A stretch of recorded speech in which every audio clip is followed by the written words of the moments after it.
बिस्मिल्लाहिर्रहमानिर्रहीम अस्सलाम वालेकुम वरहमतुल्लाहि वबरकातुहू। अल्लाहुम्मा सल्लि अला मुहम्मद व आले मुहम्मद रब्बि इश्रह ली सदरी वयस्सिर ली अमरी वहलुल उक़दतम मिन लिसानी यफ़क़हू क़ौली आमीन। ख़वातीन व हज़रात, आप देख रहे हैं कुतुब ऑनलाइन और मैं हूँ बिलाल कुतुब। और आज का दिन जुमेरात और जुमे का दिन जो होता है ख़ुसूसी तौर पे इसलिए है कि आपसे कॉल्स पे बात की जाए, आपके मसाइल सुने जाएं और कोई ऐसी शख्सियत भी हमारे साथ हो जो आपको दीन और दुनिया, पता नहीं मैं हर दफ़ा ये लफ्ज़ कह के बाद में शर्मिंदा होता हूँ क्योंकि मैं इन दोनों लफ्ज़ों को एक ही समझता हूँ, उसके मुताबिक आपको मशवरा भी दे सके। शामिल है। अस्सलाम वालेकुम, खैरियत से आप? दो बातें आपसे जो है वो अर्ज़ करूँ। पहले तो जब भी कोई मसला सुनते हैं तो एक तो उसका हल ये होता है कि जनाब आप ये पढ़िए तो अल्लाह ताला खैर करेगा, ये अच्छी बात है, ये करना चाहिए बिल्कुल। लेकिन जब किसी भी इशू को रिज़ॉल्व करना हो, मिसाल के तौर पे जब आप किसी पंचायत में होते हैं या काजी बनते हैं किसी चीज़ के, या किसी बात का फ़ैसला करना होता है तो आपको उसका तज्ज़िया भी करना पड़ता है कि सूरत हाल जो है वो यहाँ तक या इस नहज तक कैसे पहुँची। आज सुबह का तजर्बा आपसे शेयर कर रहा हूँ। बड़ा मुश्किल होता है किसी को ये बताना कि वो अपने पर्सपेक्टिव से सिर्फ चीज़ों को ना देखे, वो एक न्यूट्रल पर्सपेक्टिव से देखे पहली बात, या दूसरे के पर्सपेक्टिव से भी देखे। जैसे कहते हैं ना, दूसरे के जूते पहन के देखो, ये ज़रबुल मिसल के तौर पे फिर चीज़ को कैसे डायग्नोस किया जाता है। इसलिए ये जब विजडम होती है ना जो बुज़ुर्गों की, बात को सुनना, फिर तज्ज़िया करना, फिर मशवरा देना, ये सिर्फ बात जो है ना ये राइट एंड रॉन्ग की नहीं होती कि ये सही है ये कर लो, ये गलत है ये छोड़ दो, ऐसी नहीं बात होती। ये भी होती है, लेकिन वो जो तज्ज़िया है ना आइंदा के मशवरे के लिए, और ये ख़ास तौर पे जो बात होती है ना रिश्तों के अंदर बड़ी अहम होती है कि आप रिश्तों को देखते कैसे हैं, संभालते कैसे हैं।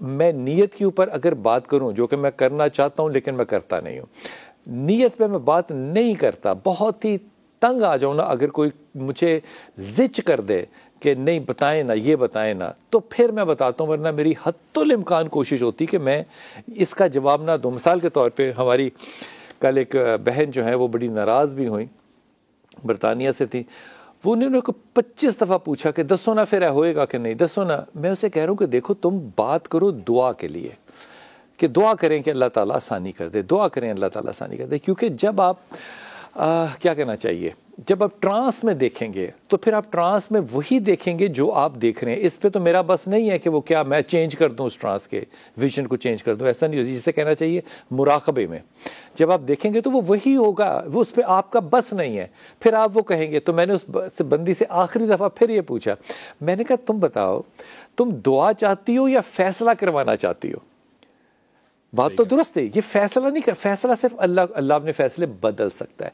इसलिए मैं सब लोगों से दरख्वास्त करूंगा ये कि दुआ करना जो है इसकी तरफ तवज्जो दिया करें, अपने विजन को बढ़ाने के लिए अपनी आंखों के अलावा दूसरे की आंखों से देखने की भी कोशिश किया करें। और तीसरी बात, किसी के पास भी चाहे वो बाबा अज़ीम वक्त हो, कभी ये नहीं कहते कि ये होगा कि नहीं, शाह जी ये होना है कि नहीं होना है, चलेगा कि नहीं चलेगा। फैसला ना लें, आस रखें, उम्मीद रखें। मुझे लगता है कि इस ज़िंदगी में दीन में साहब अगर मज़हब के अंदर, ये मैं ना इस्तिलाहन बात इस्तेमाल कर रहा हूँ, अगर कोई भी फ़ायदा ना हो, कोई फ़ायदा ना हो, तो ये फ़ायदा ज़रूर है कि इंसान को मुश्किल में एक उम्मीद रहती है कि अल्लाह कर देगा। बिस्मिल्लाहिर्रहमानिर्रहीम। बिलाल भाई, पहली बात तो जो आपने पहला जुमला बोला ना कि दीन और दुनिया, ये आपने 100% दुरुस्त बात की है कि दीन कहते ही उस सारे के सारे मंशूर और दस्तूर को है जो दुनिया गुजारने का नाम है। एक बात तो ये आप बड़ी उम्दा करते हैं, इस बात की तहसीन बनती है। दूसरी बात जो आपने बात की है ना कि बुनियादी तौर पे ये जो मशवरा है, इसके बारे में रसूलुल्लाह सल्लल्लाहु अलैहि वसल्लम की 10 से ज़्यादा अहादीस है। अल मुस्तशार मुअतमिन, मतलब कि मशवरा देने वाला इमानत अमीन होता है। और ये जो हदीस है कि मा नादिमा मन इस्तशारा, जो बंदा मशवरा करता है वो कम से कम नादिम नहीं होता। इसके अंदर बड़ी एक जो आप कह रहे हैं विजडम है, ये बहुत हिकमत वाली बात ये है कि जब बंदे ने अपने बहन से मशवरा कर लिया, भाई से मशवरा कर लिया, मशवरे के बाद फैसला किया, अब वो फैसले का रिजल्ट अगर बुरा निकलेगा वो शर्मिंदा नहीं होगा। मां नादिमा मन इस्तशारा, जिसने मशवरा कर लिया वो नादिम कभी नहीं हो सकता। और वो जो अगला टुकड़ा के मा खासीरा मन इस्तखारा, और उसको कभी नुकसान नहीं होगा जिसने इस्तिखारा करके फैसला किया। तो बुनियादी तौर पर जो बात आप कह रहे हैं यही इब्लाग है कि आप मशवरा लें, बंदा अपने विजडम से, अपने तजर्बे से, मुशाहदे से जो मशवरा दे वो इमानत के तौर पे दे, अपने आप को उसके जूतों में खड़ा करके दे। उसके बाद वो इस बात की तब्लीग करे कि यार मेरे से मशवरा कर लिया, अब अल्लाह से भी कर लो। वो अल्लाह से मशवरा इस्तिखारा है, वो दुआ इस्तिखारा आनी चाहिए। और एक बात मैं जरूर कहना चाहता हूँ बिलाल भाई, ये जो इस्तिखारे का तरीका मुआशरे में आज राइज है ना, ये 100% खिलाफ शरीयत है जी। अभी कॉल आई, आपको कहेंगे जी अभी इस्तिखारा कर दें, ये कहाँ पे शरीयत में? शरीयत में तो इस्तिखारे की एक दुआ है, आपने नफल पढ़े। अच्छा, वैसे ये चलता पड़ा है। मैं कहता हूँ सबसे ज्यादा मुआशरे में आजकल ये जो आपको पता है जितने भी कॉलर आते हैं उनकी ख्वाहिश ये होती है कि बैठे बैठे इस्तिखारा कर दे। और मैं आपको एक बात और बताऊं, इस्तिखारा अगरचे किसी के लिए नियाबतन किया जा सकता है, यानी उसका नाइब बन के किया जा सकता है, लेकिन असलन इस्तिखारा खुद करना चाहिए जिसको काम है। दुआ है फिर अल्लाह दिल उस तरफ लगा नहीं, वैसे भी बिलाल भाई उसको करना चाहिए जिसकी रसूलुल्लाह सल्लल्लाहु अलैहि वसल्लम के सहाबा कहते हैं रसूलुल्लाह सल्लल्लाहु अलैहि वसल्लम हमें दुआए इस्तिखारा इस तरह सिखाते हैं जैसे सूरत फातिहा नमाज का हिस्सा है, उसी तरह हर दुआ में पढ़ते हैं। हत्ता के सहाबा ये कहते हैं कि हमारे जुबान पे ऐसे चढ़ गई कि फिर हम जूते का तस्मा खरीदने से पहले भी ना खड़े खड़े दुआ पढ़ लेते थे, दुआ पढ़ लेते हैं। लेकिन इस्तिखारे का जो शरई तरीका है वो यही है कि आप 2 नफल पढ़ें, उसके बाद दुआ इस्तिखारा करें। बिल अमूम जो ये भी बात बताऊं बिलाल भाई, अव्वल जो होता है ना बंदा जब अल्लाह ताला से एक होता है ना कनेक्शन, अल्लाह ताला आपको पता है एक हाथ बढ़े तो अल्लाह ताला पूरा बाजू आता है, जो दौड़ के पैदल चले अल्लाह दौड़ के आता है। तो अव्वल जो बंदा इस्तिखारा करता है ना, उसको जरूर, ये अमूमन मुशाहिदे की बात कर रहा हूँ, ये जरूरी नहीं है, उसको ख्वाब जरूर आता है बाकायदा। हत्ता के बाद साथियों को मैंने कहा ये दुआ इस्तिखारा करें फलां रिश्ते के, एक बंदे ने कहा मुझे ख्वाब में बाकायदा आवाज आई है इस रिश्ते से पीछे हट जाओ, यानी बाकायदा एक तो ख्वाब आई है जिसकी तबीर उसने दोबारा पूछनी है। तो अव्वल इसमें ताबीर भी नहीं है, में क्या तबीर है, लेकिन ये जरूरी नहीं ख्वाब है। फिर 3-4 दिन इस्तिखारा करने के बाद आपके दिल का जो रुझान है, माइल है, आप वो फैसला कर ले। मसला पता कब आता है? जब दिल ये चाह रहा होता है और इस्तिखारा ये चाह रहा होता है। मैं कहता हूं फिर अगर ख्वाब में इस्तिखारे में मना आ जाए तो फिर बंदा वो काम कर ले तो वो तो फिर खुद ही खसारेगा। बहनों भाइयों के लिए भी दरखास्त है जो इस्तिखारा करने के बाद कहते हैं कि जी अब आप बताएं। मेरे ख्याल में ये इस्तिखारे से पहले की स्टेज है मशवरा, इस्तिखारे से पहले की आखिरी स्टेज, अगर वो करना ही नहीं। सर्वर हमारे साथ हैं जी। अस्सलाम वालेकुम रावलपिंडी जी। वालेकुम सलाम जी बेटा। जी मेरे 2-3 मसले थे तो मैं आपसे बात करना चाहती थी। फरमाइए बेटा। मैंने कहा पहले तो मेरा एक नवासा है, अकेला बेटा, यानी उसका और भाई कोई नहीं है, बहने 4 है, तो वो अकेला माँ बाप का। आपका नवासा है तो? जी। अच्छा, तो उसका ना 6 साल हो गए, वो सऊदी अरब में गया था तो वो वापस नहीं आया ना, उसका कोई काम है सही, तो उसके पास कागज पत्र भी नहीं रहे, वो हो गया क्या, जैसे वो क्या बोलते हैं उनको, इलीगल, गैर कानूनी। वो काम करता है भाई, ये बड़ी गाड़ी चलाता था। तो उसका अकामा नहीं होगा ना? बड़ी गाड़ी चलाता था। तो मेरी प्यारी बहन, मुझे बात समझने के लिए जरा मौका दो। अब उसके पास अकामा नहीं है क्या? ना उनके पास अब वो कोई कागज पत्र है, और ना वो घर आ सकता, और ना वो जो है ना उसका कोई काम चल रहा है। अभी वो कहाँ पर है ये बताओ? ये अभी उधर ही है। नहीं, क्या कहाँ पर है? घर में है, जेल में है? नहीं, वो उधर है, सऊदी अरब में है ना। अच्छा, मुझे एक बात बताओ अम्मा, बात बताओ आराम से। वो उम्रे और हज के वीजे पे गया था या काम के वीजे पे गया था? नहीं, वो वीजा लगा के गया था। ये वो बड़ी गाड़ी वो चलाता था ना, ड्राइवर था। तो पकड़ा क्यों गया? पकड़ा क्यों गया जी? क्यों पकड़ा गया? पकड़ा नहीं गया, उसका जो अरबाब है ना वो कहता है कि भाई तो उसके वाला गाड़ी की हुई है, खाली उसके पास कागजात नहीं है ना, वो गैर कानूनी हो गया ना। तो मेरे बच्चे, तो मेरे चंदा, मेरी प्यारी माँ, जब उसका कामा खत्म हो गया तो उसको वापस आना है, वरना वो वहां पे इल्लीगल है, फिर वो दोबारा वापस नहीं जा सकता, ट्रेवल रिस्ट्रिक्शंस लगेंगी। तो गैर कानूनी काम के लिए क्या करना चाहिए तुम्हारे ख्याल में? बस यही आपसे मशवरा करना था कि क्या करना चाहिए। उसको बोलते हैं। अच्छा, ये पता मेरी प्यारी माँ कैसी बात है बिल्कुल, कि बंदा कहे कि वो सूद का काम है, तो आपके ख्याल में क्या करना चाहिए? जारी रखना चाहिए। जारी रखना चाहिए कि नहीं? मैं इस पे हाँ कह दूंगा तो कर लेंगे फिर जी।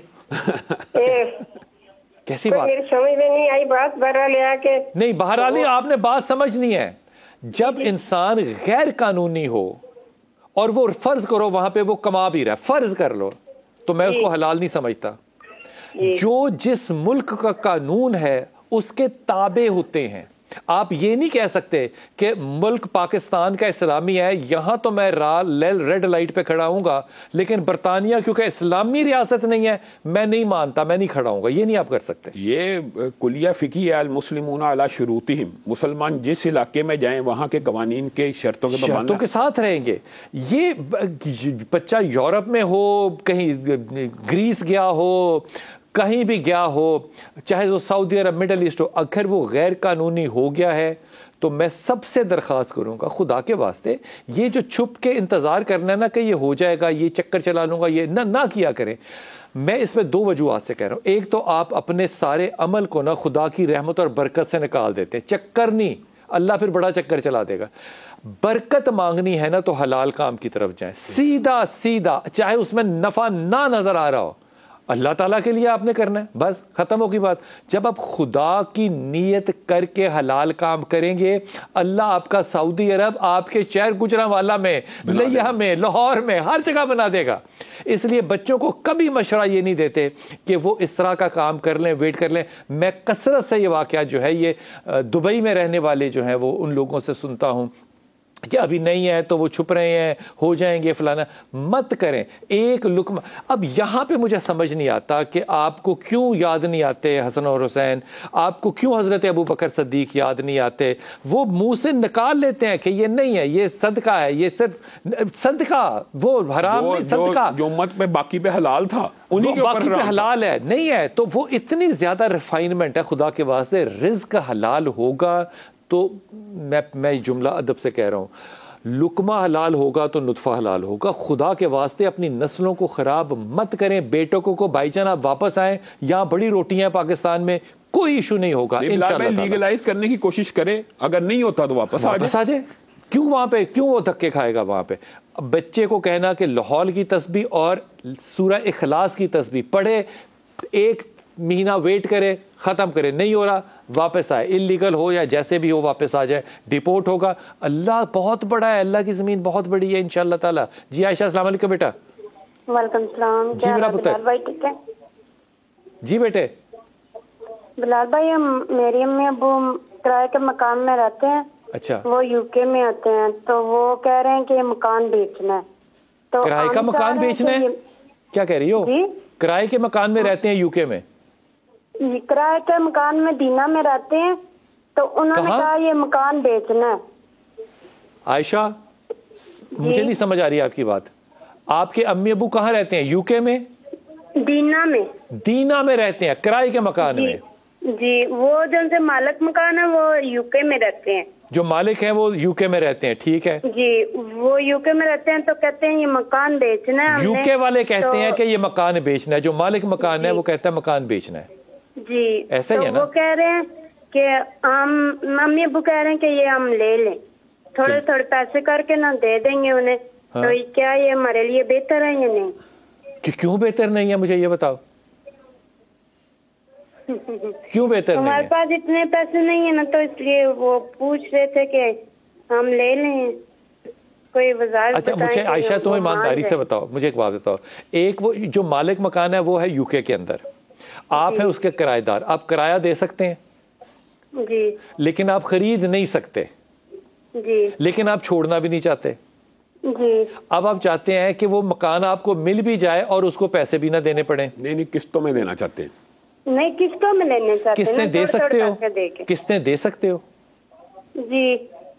पक्की बात, किराए की बात नहीं कर रहा, किराया किस्त नहीं है। नहीं, किस्त दे सकते हैं। ओके, कितने मकान कितना बड़ा है? मकान 7 मरले का। 7 मरले का, कितने पैसों का है? ये नहीं पता मुझे, अभी उन्होंने बेचने नहीं लगाया, वो कह रहे हैं कि बेचना है। हाँ। पाकिस्तान आएंगे ना तो फिर आके बेचेंगे। तो बड़ी अच्छी बात है। सबसे पहला हक आपके माँ बाप का है कि वो उसको लें, वो जरूर लें। जहां वो रह रहे हैं और अल्लाह ताला ने इतनी सहूलतें और बरकतें दी हुई हैं, उसको बाय आउट करने में कोई भी बुराई नहीं है, जरूर करना चाहिए।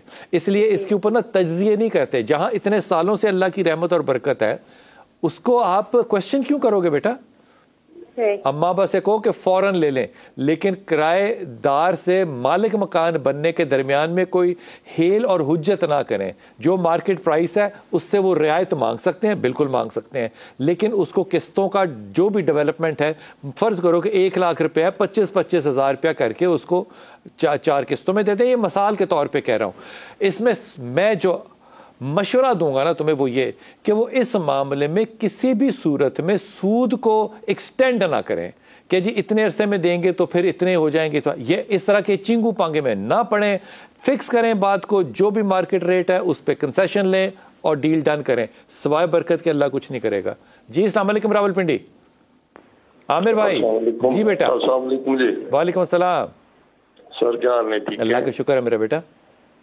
अच्छा सर, तो एक मसाइल है मेरे। जी आमिर। और काफी अरसा हो गया इनमें घिरे हुए, तकरीबन 12 साल हो गए हैं। अपने गाते हैं सब के हज किया, अल्लाह ताला ने बड़ी रहमत की, मगर उसके बाद कुछ हालात ऐसे हुए कि सब कुछ चला गया। अभी 3 साल जब से कोरोना आया, हालात पूरे खानदान के इस हद तक चले गए कि दूसरे के मांगने की हद तक आ गए। आप क्या काम करते हैं आमिर? मेरी तो जॉब थी और बाकी भाइयों के बिजनेस से ये ट्रैवलिंग का। अच्छा। तो मेरी जॉब थी, जॉब भी रिटायरमेंट हो गई है। अच्छा। तो वो ही बिजनेस मैं भी थोड़ा रन करता था। 3 साल हो गए जब से चाइना बंद हुआ, तो हम लोग बिल्कुल जो है ना वो खत्म हो गए किस्म गए। तो माशी मुश्किलात बहुत ज्यादा है और बच्चे भी तालीम नहीं हासिल कर सक रहे। तो ये मिसाइल हैं, कुछ जिंदगी की समझ नहीं आ रही किस तरफ जाएं। अच्छा, मैं पहली बात तो आमिर आपको एक बात कहता हूँ, क्योंकि सब लोगों के लिए ना, जब कोई भी अल्लाह ना करे कोई भी मुश्किल आती है ना, तो उसको हज नमाज से जोड़ते नहीं है कि जी हज किया तो मुश्किल कैसे आ गई। क्योंकि मैं बड़े अदब से कह रहा हूँ ये बात, और मैं ये बिल्कुल कहना नहीं चाहता। बात कर रहा हूँ कि अल्लाह का बड़ा करम था, मैंने वालदा के साथ हज किया। अल्लाह का करम जब होता है तो वो होता ही है। अल्लाह के रसूल को पूछा ना साहबी ने कि मुझे बड़ा आपसे मोहब्बत है, तो कहा फिर फ़क्र के लिए, फ़कीरी के लिए हो जाते यार। फकीरी के लिए कोई तैयार नहीं होगा, अपनी पराडो कोई नहीं छोड़ेगा, लेकिन लब्बैक या रसूलुल्लाह के नारे सारे लगाएंगे। अपने गार्ड कोई नहीं छोड़ेगा, अपने फार्म हाउस कोई नहीं छोड़ेगा, लेकिन आशिक रसूल सारे होंगे। सो इस मामले को जोड़ते नहीं है। पहली बात तो एहतियात के तौर पे कह रहा हूँ, पहली बात। दूसरी बात, अभी हालात बहुत बेहतर होंगे इंशाअल्लाह ताला, ये मैं तुम्हें पक्की बात बता रहा हूँ। ये जितने भी मामलात हैं, ये बैड पैच जो है ये दुनिया जहान में गुजर गया। अब अच्छा वक्त आएगा, और मुसलमानों के लिए, पाकिस्तान के लिए, ये मैं बात हाथ बांध के कह रहा हूँ पूरी जिम्मेदारी से, पाकिस्तान के लिए हालात बड़े बेहतर आएंगे। अगर किसी को वहम और शक है ना कि पाकिस्तान के हालात अच्छे नहीं होने, तो वो अपनी किताब में ये मेरा जुमला आज की तारीख डाल के लिख ले। थोड़ा सा वक्त है मुश्किल, हालात अच्छे ही होंगे, क्योंकि ये आसमान से अच्छे वक्त नहीं उतरने। जो पढ़ना है ना तुमने, वो मैं हाफिज साहब से पूछ रहा हूँ, ये गौर से सुनना और ये पढ़ना। बिलाल भाई, पढ़ने से पहले एक बात मैं आपकी बात में ऐड करना चाहूँगा। जो बात आपने की है बड़ी ज़बरदस्त है। अब ये कह रहे कि हज भी किया तो फिर भी मुश्किल आता है। मुझे बताएं, सबसे बड़ा बुलंदी का जो मुकाम होता है इंसानों में, सबसे आला दर्जा किसका होता है? नबियों का होता है ना। उससे कम हजरत अय्यूब को कितनी देर की आजमाइश आई है? 16-18 साल, इनको 12 साल हुए हैं। वो अल्लाह का महबूब पैगंबर है, रसूल है, वो 16 साल आजमाइश काट रहा है। इसका मतलब है ये बाद दफा जो आजमाइश होती है, लियुज़ीक़हुम बाज़ल्लज़ी अमिलू, आपके बाद गुनाहों का आपको मजा चखाया जा रहा है ताकि आप पलट आए, ताकि आप पलट आए। अब ये पलट आए अल्लाह की तरफ, ये अल्लाह की तरफ, और ये मायूसी, ये आजमाइश होती है बिलाल भाई, अप्स एंड डाउन्स लाइफ में होते हैं। मुझे बताएं, अगर यूनुस को 40 दिन के लिए मछली के पेट में अल्लाह कैद कर सकता है, तो इंसानों हम कौन है? अगर अल्लाह ताला ने हमें कैद व बंद इस तरह किया है, तो पहली बात वक्फे से वापस आ जाऊं, फिर वजीफा आपने बताना है। मेरे प्यारे भाई, मैं वक्फे पे जाऊंगा, वापस आऊंगा, ये वजीफा अपने कापी पेंसिल लेके या रिकॉर्ड कर लेना है और पढ़ना है। और मैं तुम्हें ईमानदारी से बता रहा हूँ, हाफिज के जितने भी वज़ाइफ हैं ना, जितने लोगों ने वो पढ़े हैं ना, ये और बात है कि मैं इनसे कहता हूँ मुझे लिख कर भेजे, मैं पेज पे लगाऊँ, वो नहीं भेजते। लेकिन जितने लोगों ने पढ़े हैं, यकीन करें खुदा की कसम, वहाँ से सिर्फ खुशखबरी आई है, सिर्फ खुशखबरी आई है, सिर्फ खुशखबरी आई है। वक्फा लेते हैं, वापस आते हैं।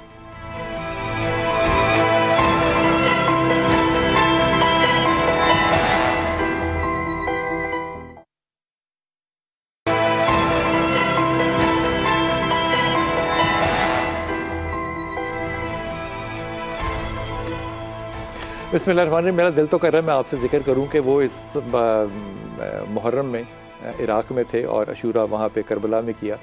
तो वहाँ पे रिज़्क जो है, अगर आपको ये कभी ख्याल हो ना कि अल्लाह की रिज़्क की तकसीम जो है वो इंसाफ पे नहीं है, तो मेरे ख्याल में आपको रमज़ान जो है वो मदीने में गुजारना चाहिए और मुहर्रम जो है वो करबला में गुजारना चाहिए। आपको समझ आ जाएगी कि रिज़्क अल्लाह कैसे तकसीम करता है। हुजूर, आप जो इस भाई को वजीफ़ा दे रहे थे वो फरमाइए। बिलाल भाई, सबसे पहली बात तो ये है कि कुरान पाक ही की आयत है जो आप भी बताते हैं, ला इलाहा इल्ला अंता सुब्हानका इन्नी कुन्तु मिनज़ ज़ालिमीन। ये इन्होंने 40 दिन तक हर नमाज के बाद 313 मरतबा पढ़नी है। 40 दिन हर नमाज के बाद, हाँ, 313 मरतबा, 313 दफा। अब कुरान पाक में बता क्या है, लाबिसा फी बतनी ही ला यौमी युबासून। ठीक, अगर ये यूनस ये ना पढ़ता, हाँ, तो सारी जिंदगी मछली के पेट में रहता। ये इंशाल्लाह ये कैदो बंद जो जैसे ये जकड़े में है या समझ रहे हैं, हाँ, उधर से निकलेंगे। दूसरी बात ये है बिलाल भाई, इनको दिन के अंदर ना 10,000 मरतबा अस्तगफिरुल्लाह 40 दिन साथ पढ़नी है। और ये जब लोग सुनते हैं 10 तस्बीहां 1000 वाली, उनको लगता है बड़ा लंबा। ये मुंह अगर आपके मुंह पे चढ़ जाए 50 मिनट पूरे दिन में निकाल लें, हाँ, तो 50 मिनट में पढ़ी जाती है 10,000 दफा। ये इंशाल्लाह पढ़े, 40 दिन के अंदर अंदर रिजल्ट आना शुरू हो जाएंगे इंशाल्लाह। और ये जो तस्बीह पढ़ने वाले हैं ना और जो ना पढ़ने वाले, उनमें बड़ा फर्क होता है, क्योंकि मैं इस मामले में बड़ा क्रिटिकल। दूसरी बात है जो आपने रिज़्क की तकसीम की बात की, मेरे दिल में एक बड़ी मिसाल आई है कि दुनिया की एक ही मखलूक है, दुनिया की एक मखलूक है जो पैसे कमाती है, हाँ, और वही रोती है। बाकी 80 लाख से ज्यादा मखलूकात है, उनका कमाती नहीं, वो अल्लाह ताला उनको रिज़्क नहीं दे रहा, हवा में। हाँ, तो फिर समुंदर में, दरिया में, हवा में। जब आपने तस्बीह पढ़नी है ना, और अगर आपने इतनी तादाद में पढ़नी हो कि 10 तस्बीह आपने पढ़नी, ये कोई बहुत बड़ी बात है ही नहीं। 60-70 हज़ार जो है वो तस्बीह आराम से एक दिन में पढ़ी जाती है, और आप बाकी काम भी दिन में कर लेते हैं। लेकिन या तो काउंटर रख लें, उससे काउंटर 10-10 मिनट का काउंट कर लें इसमें कोई, या अगर तस्बीह रखनी है तो वो ढीली तस्बीह ना रखें। दाना मोटा होना चाहिए, पतला दाना नहीं पढ़ा जा सकता, ना दाना उठाया जा सकता। अब इस बहस में ना पढ़ना कि दाने को आगे करना है कि दाने को पीछे करना है, जो मर्जी करो। आप इनको ये बता दें इस तस्बीह का मतलब सिर्फ काउंटिंग है, ये और कोई चीज नहीं है इसका मतलब। लेकिन ऊपर को दाना करना और टाइट दाना जो है वो करना, वो ज्यादा आसान होता है जिसने ज्यादा तस्बीह पढ़नी है। और ये बात आप गौर कीजिएगा कि अहमद रफीक साहब को जब आप कभी भी देखेंगे तो नीचे से दाना ऊपर को, तस्बीह उनकी सुपर टाइट होती है और दाना बड़ा होता है, वरना वो आपको ढूंढना पड़ता है दाना। तो आपकी काउंटिंग फिर आपको हर दफा शक रहता है कि पता नहीं इतना हुआ है कि नहीं हुआ। काउंटर या एक इंतहाई टाइट तस्बीह, थोड़ा सा मोटा दाना हो। जी अस्सलाम वालेकुम बेटा। अस्सलाम वालेकुम। जी वालेकुम सलाम। जी बिलाल साहब, मेरे मसले तो हैं लेकिन चले फिलहाल अभी 2 मसले बता देती हूँ। जी जी। और जो भी बैठा उनको अस्सलाम वालेकुम, क्योंकि टीवी तो है नहीं, तो इसलिए मैं मोबाइल पे ही बात कर रही हूँ। अच्छा, क्यों टीवी पे क्यों नहीं है तस्वीर? नहीं, टीवी है नहीं यहाँ पर।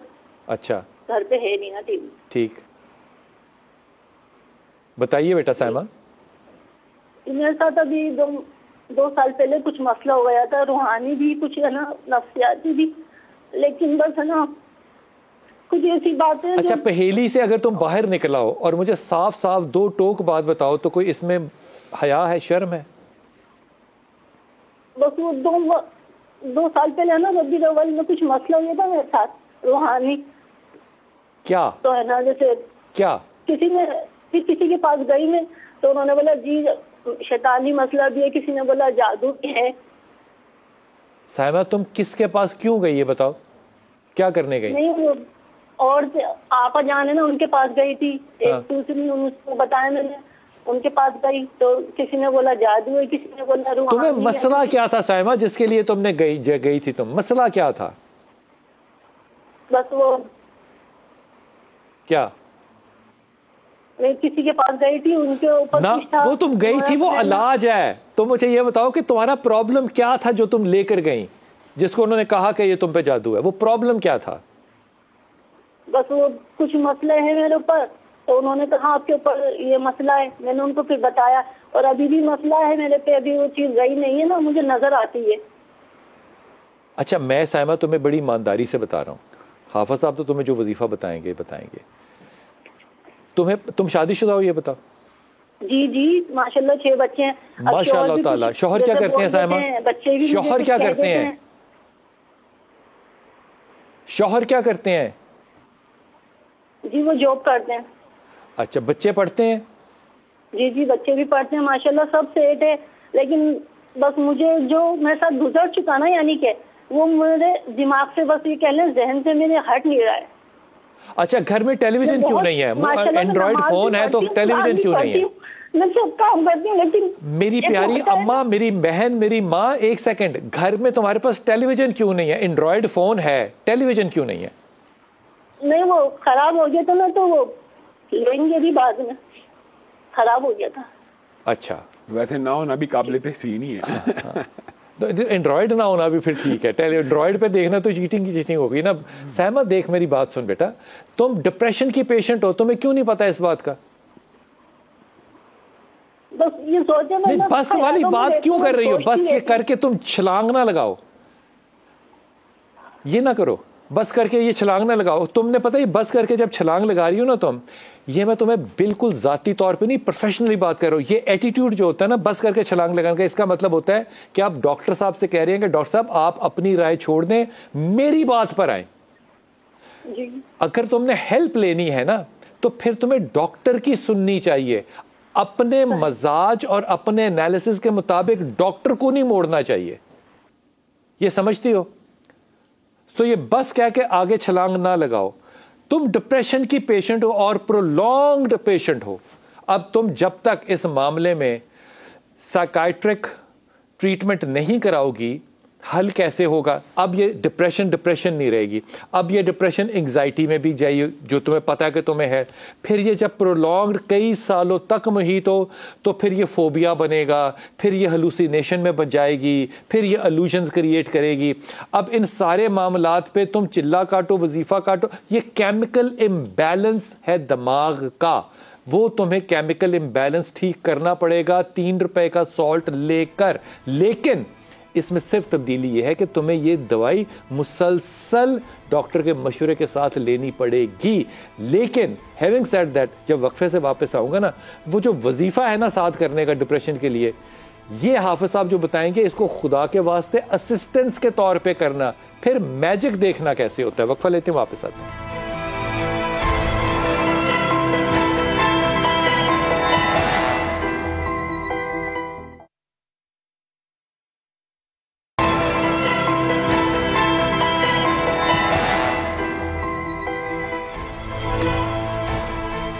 बिस्मिल्लाहिर्रहमानिर्रहीम। ये बात जो है ना, ये महज इत्तेफाक नहीं है, ये बात जो है ना, ये मेरे साथ सबके साथ ही ये कई दफ़ा होती है कि पेशेंट जो है ना वो ये चाह रहा होता है, या जो आपके पास शख्स आता है वो चाह रहा होता है कि मेरी मर्जी के मुताबिक जो है ना वो मेडिसिन भी मुझे मेरी मर्जी के मुताबिक दिया जाए।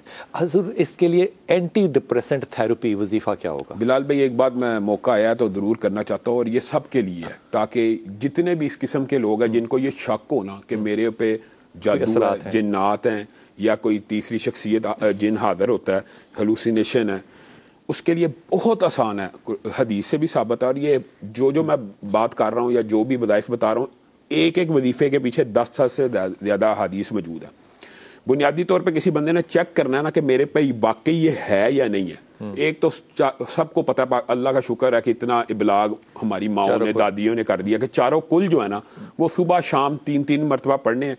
इसी तरह उसके साथ इसने आयतल कुर्सी मिलानी है। ये 5 वजीफे मुकम्मल हो गए, यानी 4 कुल और 5वीं आयतल कुर्सी। इसके अलावा 3 चीजें ये सबके लिए है। जिनको ये शक हो जादू, जिन्नात, तबीद, बंदिश, वो ये आऊज़ु बिकलिमातिल्लाहि ताम्माति मिन शर्रि मा खलक़, ये भी 3 दफा सुबह पढ़े, 3 मरतबा शाम पढ़े। बिस्मिल्लाहिल्लज़ी ला यदुर्रु मा अस्मिही शैउन फिल अर्दि वला फिस समाई व हुवा अस्समीउल अलीम, ये भी सुबह 3 दफा, शाम 3 दफा। एक वजीफा लंबा है, वो है ला इलाहा इल्लल्लाहु वहदहु ला शरीका लहु लहुल मुल्कु व लहुल हम्दु व हुवा अला कुल्लि शैइन कदीर। 100 दफा सुबह, 100 दफा शाम।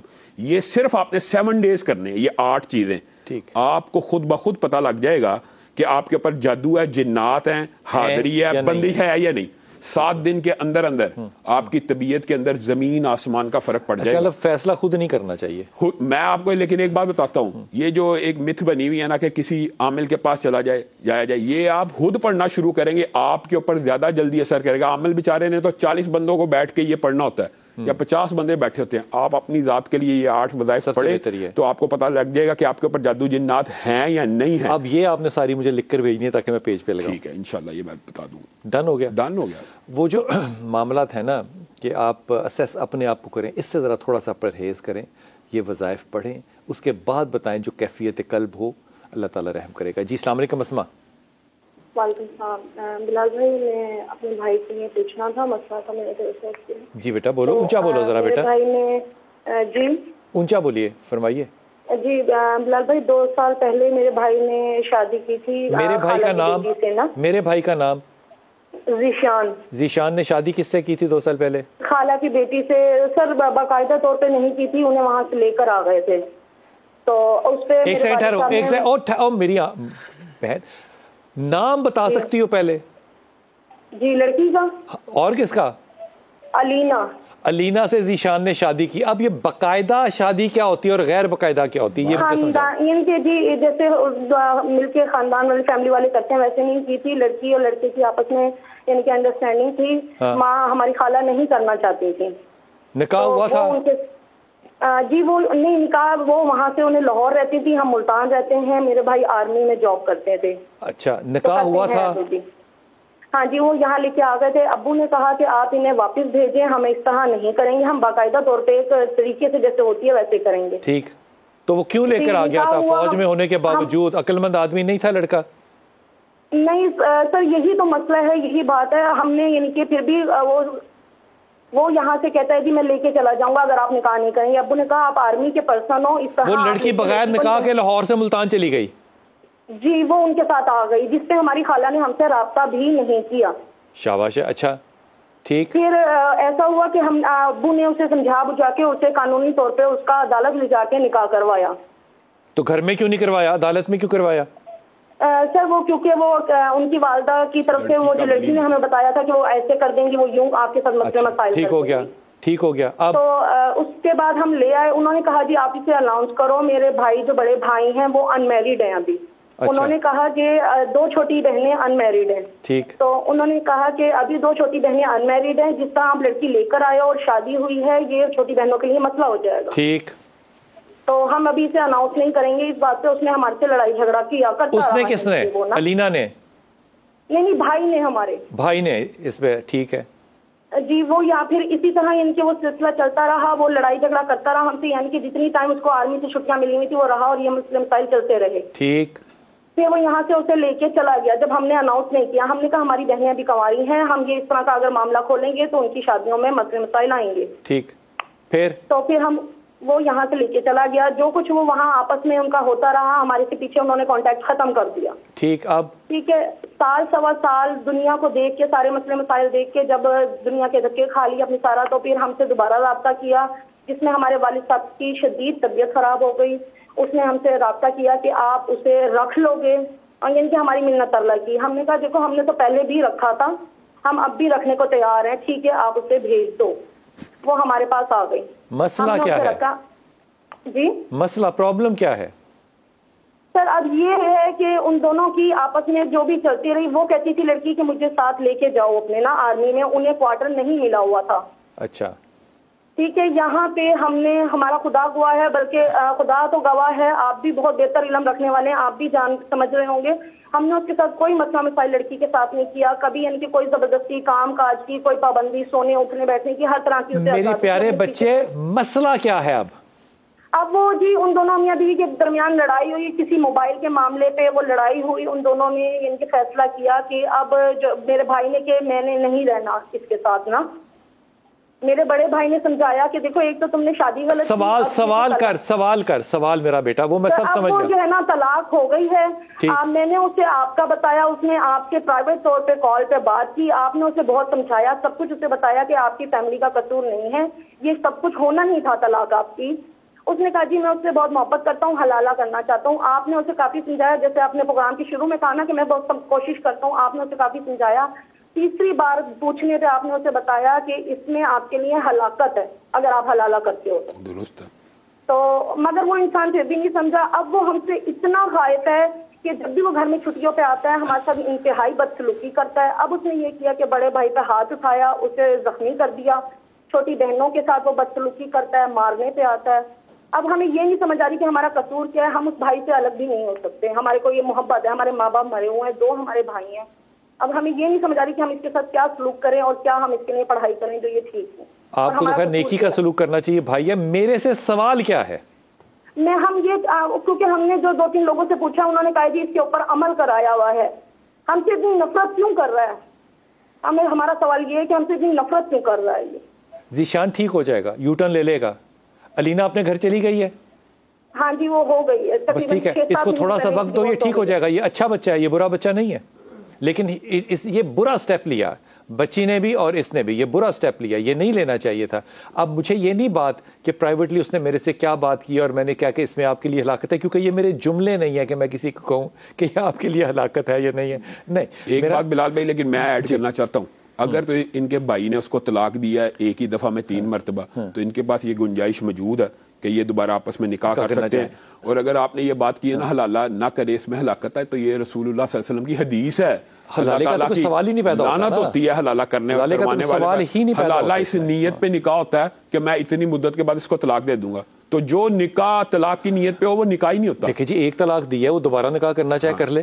अगर इकट्ठे भी 3 दी है, एक मिसाल दे रहा हूं, फिका हनफी में 3 हो जाती हैं, लेकिन कुरान और सुन्नत से ये बात साबित है, रुकाना और दीगर हदीस से, कि वो आपस में दोबारा निकाह कर सकते हैं। अगर एक ही मजलिस में 3 दफा कहा तो उसको एक कंसीडर करने के भी उलमा की राय मौजूद है, तो इनको वो राय इख्तियार करनी चाहिए। मुश्किल राय नहीं करनी चाहिए, लेकिन मेरा ये मशवरा होगा जीशान को कि अगर वो सुन रहा है तो ये उसको निकाह दोबारा नहीं करना चाहिए। ये मेरी राय है, ये चलने वाला नहीं है। यह मामला इसी तरह रहेगा। जीशान है डाउन टू अर्थ, ज़मीनी इंसान, खातून मोहतरम है, बहुत हवा में रहने वाली खातून। ये ज़मीन आसमान का मुकाबला है, ये नहीं चलेगा, इसलिए एहतियात करें। जीशान को वक्त दो थोड़ा सा, जीशान यू टर्न लेगा। वो अच्छा बच्चा ज़रूर है, लेकिन इस सारी एम्बेरसमेंट को वो कैसे फेस करेगा, इसके ऊपर मेरे ख्याल में आपको भी सोचना चाहिए कि उसके लिए भी इंतहाई एम्बेरसिंग सिचुएशन है ये। बहरहाल इस मामले पर अब जिसे वो कहते हैं ना हमारी चौधरी साहब, मट्टी पाओ, इस पर मट्टी डाल दो, इसके अलावा इसका कोई हल नहीं है। हुजूर अक़दस, इस वक्त पाकिस्तान के जो हालात हैं, हमारे बलूचिस्तान में देखें, हमारे सिंध में देखें, हमारे साउथ पंजाब में देखें, सैलाब जो है वो इस तरह से है कि बस जैसे कहना चाहिए ना कि मुंह खोले खड़ा निगलने के लिए। अब यहाँ पे वो उस तरह से हम एनजीओज को भी नहीं देख रहे मदद करते हुए, हम इंटरनेशनल फंडिंग को भी नहीं देख रहे कि एनजीओज की तरफ से आती हों, हम हुकूमत को भी बहुत ज़्यादा से नहीं देख रहे। फ़ौज अगर ना हो तो बिल्कुल ही, कश्तियाँ भी ना हो। अगर सैलाब वहाँ पर आ रहा है रावी में, तो रावी के इतने से पोर्शन के अंदर वो 1122 और सारे लोग इकट्ठे हो गए। रावी यहाँ तक नहीं है, लाहौर में सिर्फ इतना सा नहीं है, शादरे में नहीं है, रावी बड़ा लंबा है। हमारे पास जिम्मेदारियाँ निभाने की कोई एहसास ही नहीं है। यहाँ पे ये मौतें जो हैं ये किसी के खाते में तो पड़ेंगी ना। बिलाल भाई, बुनियादी तौर पे आपने जो बात की है, इस जब इतना बड़ा नेशनल डिजास्टर हो जाए तो सबसे पहली जिम्मेदारी होती है हुक्मरानों की। लेकिन हुक्मरान इस वक्त, आपको पता है कल का वाकया जो पड़े हैं, किस कामों में मसरूफ है कि एक बंदे के लिए वफाक और सूबाई हुकूमतें आमने सामने खड़ी हैं, फोर्सेस खड़ी हैं, बंदे खड़े हैं। प्रायोरिटी है ना, ये प्रायोरिटी है। जब आपकी प्रायोरिटी सियासत हो तो जुदा हो दी सियासत से तो रह जाती है चंगेजी है ना। ये चंगेजियत ही है ना कि वहां पे सैकड़ों लोग मर रहे हैं और आप एक बंदे के लिए फौजों को, आर्मी को, पुलिस को एक दूसरे के सामने टकरा रहे हैं। अल्लाह के लोग, बच्चों की लाशें जो है ना वो सैलाब में बह के आ रही हैं। मैं जानवरों की तो बात ही नहीं कर रहा, जो फसलें हैं उनकी तबाह की तो बात ही नहीं कर रहा। लेकिन मेरे ख्याल में इस वक्त जो जिम्मेदारी है वो बहुत ज्यादा मेरी और आपकी, आवाम की है कि हम कम अज कम उनके लिए जो भी फंड इकट्ठा कर सकते हैं वो किसी ना किसी प्लेटफॉर्म से उसको जरूर इकट्ठा करें। और मैं ये आपको बड़ी ईमानदारी से बता रहा हूं कि ईदी वाले वहां पे पहुंचते हैं, अल खिदमत वाले वहां पहुंचते हैं, जमात इस्लामी वाले वहां पहुंचते हैं, ये लोग पहुंचते हैं। इन लोगों को इस्तेमाल करें, वहां तक जाएं और इन लोगों के लिए कोई आसानी पैदा करें। ये जितनी भी हमारी जमातें हैं, एनजीओज नहीं है, मैं इनको हकीकत में ये जो दीनी इदारे हैं ना बिलाल भाई, हकीकी एनजीओज ये हकीकी एनजीओज यही हैं। मैं आपको एक मिसाल देता हूँ। हुकूमत पूरी के कितने मुलाजम होंगे? 50 लाख के करीब। सिर्फ पाकिस्तान के मदारस के अंदर 1 करोड़ से ज्यादा बच्चा पढ़ रहा है जिसको हकीकत में रोटी, कपड़ा और मकान मिल रहा है। इससे बड़ी एनजीओ क्या होगी? मैं ये बात कहने जो मेरे में हिम्मत नहीं हो रही थी कि इस सारे सैलाबी जोन में साउथ वो वाहिद जगह है जहाँ पे मदारस सबसे ज़्यादा हैं और उन मदारस में वो बच्चे जो आपका दिया हुआ फंड खाते थे, है तो अल्लाह ताला का रिज़्क़, बेशक वो वहाँ पे किस मजबूरी में होंगे या रह रहे होंगे। ज़रा एक दफ़ा अपने बच्चों को सामने बिठा कर ये बात ज़रूर सोचिएगा।